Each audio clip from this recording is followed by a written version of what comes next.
I wish to make a little video today. I'm down in Quincy, May 2020, standing outside the house where John Adams was born, way back in 1735.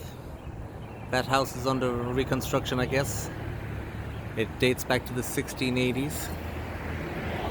Then I want to have a quick look at this other house here where his son, John Quincy Adams, was born. That's an even older house, dating back to the 1660s. These houses are what's known as salt box houses. Very long roof at the rear, facing north, throw up the wind, more exposed at the front to grab as much heat and light as possible in the summer. What I like about this house is that in 1780, three men, they being John Adams, Samuel Adams, and a fellow called James Bowden, came together and sat down inside this window here, and they wrote the Massachusetts Constitution, which is the oldest extant still being used constitution in the world. Now unfortunately there's plastic there inside, or otherwise you'll see a copy just placed across a table inside. And it was that constitution that James Madison used to model the United States Constitution upon. Now this salt box had an unusual aspect to its house, because John Adams had his legal offices right inside here.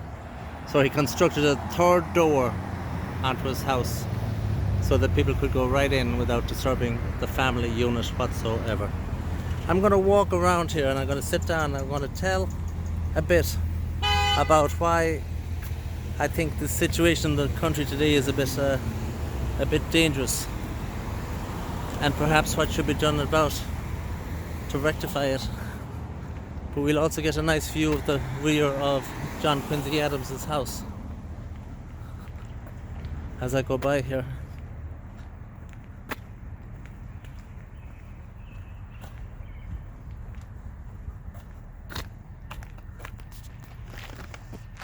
Here we go.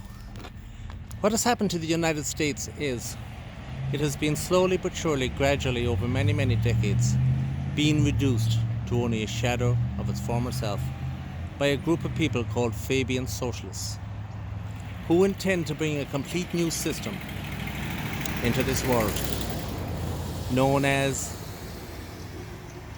a technocracy, or better still, a feudal technocracy, in which a very, very, very small select few will rule over a much larger group, but they'll also have no use for the main numbers of the population, because with automation and computation, etc., they are no longer needed whatsoever.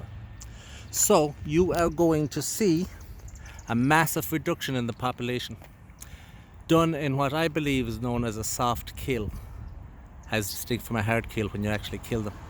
A soft kill is where you will kill them by economic means, or actually have them kill themselves in strife and food shortages, and economically being unable to provide for their future generations.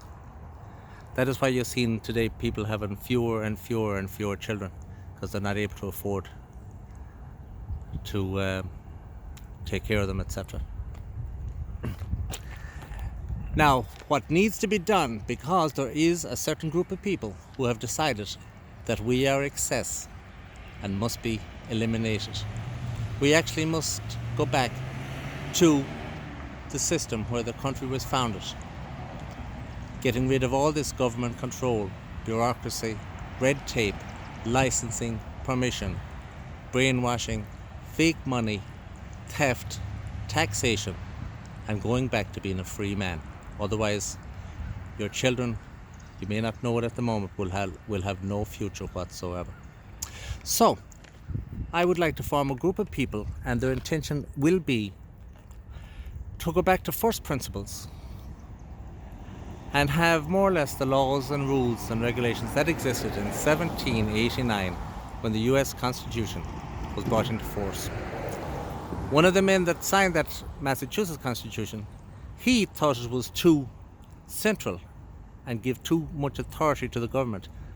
That was Samuel Adams, and he himself did not sign the Constitution at all. He was what's known as an anti-federalist.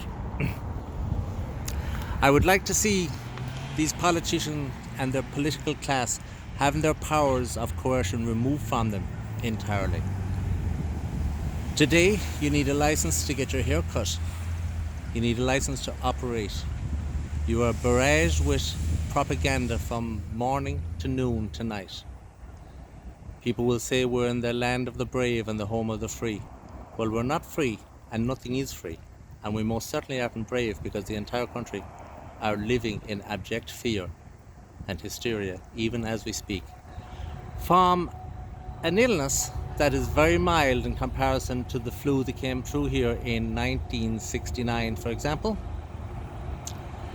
which did not affect the economy much whatsoever.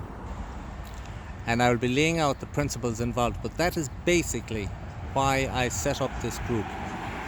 It may not be everybody's cup of tea, and it will sound and look very radical at the moment. But in 2 to 3 to 4 months, when the economic system and the situation has completely deteriorated, when the printed money is leading to very high food prices, etc., and when about 50 million people will no longer get their checks and they'll still be unemployed, then you will see a different United States than you are used to today. And that is what I wish to say outside the home of John Quincy Adams, supposedly the most intelligent United States president we ever had, with a knowledge of 11 to 13 languages, depending on who you listen to. Fluent in 6 languages, and an intriguing man. And I will leave it at that for the moment. Thank you very much for listening for these 7 minutes.